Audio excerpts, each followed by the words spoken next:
আপনার দেশে যুদ্ধ বিমান দিয়ে তাদেরকে হত্যা করছে। এখানে যদি আগুনে পুড়ে মারা যায়, আমরা এখানে মেজরিটি হয়তো বা মুসলিম ধর্মাবলম্বী আছি। মুসলিম ধর্ম মতে যারা আগুনে পুড়ে মারা যায় তারাও কিন্তু শহীদ। শুধুমাত্র বিমান বাহিনীর পাইলটে যে ইউনিফর্ম পরা ছিল তা না, একজন শিক্ষকও কিন্তু সেখানে ইউনিফর্ম পরা ছিল, একজন ছাত্রও কিন্তু ইউনিফর্ম পরাই ছিল। তো তাহলে একজন পাইলট যদি মনে করেন শহীদ মর্যাদা পেতে পারে, একজন শিক্ষক যদি পেতে পারে, তাহলে সবাই পাবে। স্কুলের যিনি আমাদের সহকারী ছিলেন, স্টাফ ছিলেন, সেও শহীদ মর্যাদা পাবে। স্কুল তো আর মারে নাই হিসাব করলে। তাদের যুদ্ধ বিমান জনবহুল এলাকায় এসে ফালাইছে, এই বাচ্চাগুলো মরছে। কিন্তু তারা যে আমাদেরকে এতটুকু পুনর্বাসন করবে আশ্বাস দিল, কিন্তু আসলে আজকে 2 মাসের বেশি অতিবাহিত হচ্ছে, এখন আর তারা ফোনও ধরে না, কথাও বলে না, তাদের দিন শেষ। এখন আজকে অনেক দিন হলো, এখনো আমার বাসায় আমরা রান্না করতে পারি না। আমার মিসেস এখনো তার বিছনা থেকে উঠতে পারে না, কারোর সাথে দেখা করতে পারে না। আমাদের এই বয়সে 2টো বাচ্চাই চলে গেছে, কাদের ভুলের জন্য চলে গেছে। আমরা সেদিকে অবশ্যই যাব না। কে ভুল করছে, কে ত্রুটি করছে, কার দোষ আছে, অন্যায় আছে, আমরা তো কাউকে পাবো না ফেরত।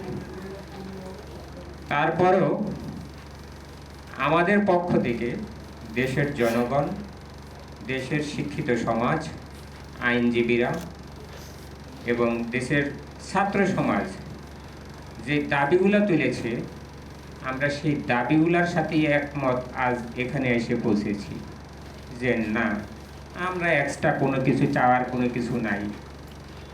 তাদের দাবিগুলা যদি 18 কোটি জনগণের যদি দাবিগুলা বাস্তবায়ন হয়, সর্বোচ্চ আদালত যেই রায়টা দিয়েছে, আমরা আদালতের প্রতি সবাই শ্রদ্ধাশীল। আমরা আদালতের রায়কে মেনে নিয়েছি। আমাদের আহত এবং নিহত পরিবার, আমাদের এই দাবিগুলো আমরা দ্রুত বাস্তবায়নের জন্য আপনাদের মাধ্যমে সরকারের কাছে উপস্থাপন করছি। 1 নম্বর দাবিটা হইল আমাদের সঠিক তদন্ত এবং দায়ীদের দ্রুত বিচার করতে হবে।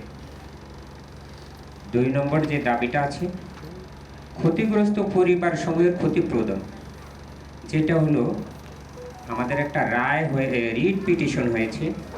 অ্যাডভোকেট জয়নাল আবেদিন সাহেব আইনজীবী, উনি একটা রিট করেছেন। ওই রিটের যে বাস্তবায়ন করার জন্য 2 জন বিচারপতি ওইটা রায় দিয়েছে। এবং এই দাবিগুলা যখন শিক্ষা উপদেষ্টা এবং মাননীয় আইন উপদেষ্টা বিদ্যালয় পরিদর্শনে গিয়েছিল, তখন কিন্তু আমরা ওখানে আহত বা নিহত পরিবারের কোনো সদস্যই ছিলাম না। আপনার আমার মতন যারা সাধারণ জনগণ, তারাই দাবিগুলো তুলে ধরছে এবং তারা সেখানে এগুলো সম্পূর্ণ দাবি মেনে নিয়েছে। তো আমরা সেই দাবিগুলোর সাথে একমত পোষণ করছি। সেই দাবির ভিতরে এই ক্ষতিপূরণের কথাটা উল্লেখ আছে। এই ক্ষতিপূরণটা দ্রুত বাস্তবায়ন করার জন্য আপনাদের মাধ্যমে আমরা সরকারের কাছে উপস্থাপন করার জন্য বিনীত অনুরোধ করছি। 3য় দাবিটা হলো, যারা গুরুতর আহত আছে বা যাদের সব সময় ট্রিটমেন্টের প্রয়োজন হবে, তাদের প্রয়োজনীয় চিকিৎসা ব্যবস্থা, সেটা সরকারি হাসপাতাল হোক অথবা সিএমএসএ হোক, যেখানে হেলথ কার্ডের মাধ্যমে তাদের স্থায়ীভাবে আজীবন একটা চিকিৎসার ব্যবস্থা গ্রহণ করার জন্য। 4র্থ হলো দুর্ঘটনা আহতদের পুনর্বাসন। এই দুর্ঘটনায় অনেকেই খুবই আহত হয়েছে, যারা মৃত্যুর মতনই। তারা হয়তো বা ভবিষ্যতে কিছু করতে পারবে না। তারা যাতে কারো বোঝা হয়ে না থাকে, তাহলে তাদের পুনর্বাসনের ব্যবস্থা করা হোক। 5ম দাবিটা হলো আমাদের পৃথিবীর ইতিহাসে বা বাংলাদেশের ইতিহাসে শিক্ষাক্ষেত্রে, শিক্ষা প্রতিষ্ঠানে একটা যুদ্ধ বিমানে এতগুলা মানুষ নিহত হয়নি। বৃদ্ধ বয়সে যারা ক্ষতি হওয়ার কথা ছিল, তাদের হারাইছে। আজকে সরকার, দেশ তোমাদের পাশে আছে, সেটা নিশ্চিত করার জন্য আপনাদের সহযোগিতার জন্য আসছি। আর যারা আহত হয়ে বিছানায় কাতরাচ্ছে, হাসপাতালে কাতরাচ্ছে, এখানে 3 নম্বর যে ছেলেটা, ওইটা আমার ছেলে রায়ান তৌফিক। ছেলেটা 1 ফিট দূরত্বের কারণে বিমানের আঘাত করে নাই। তার ফ্রেন্ড তানভীর তার থেকে 1 ফিট দূরত্বে ছিল, 1 টাইস দূরত্ব ছিল। তানভীরের মাথার মধ্যে বিমানের আঘাত করে আমার ছেলেটাকে আল্লাহ বাঁচাই দিছে।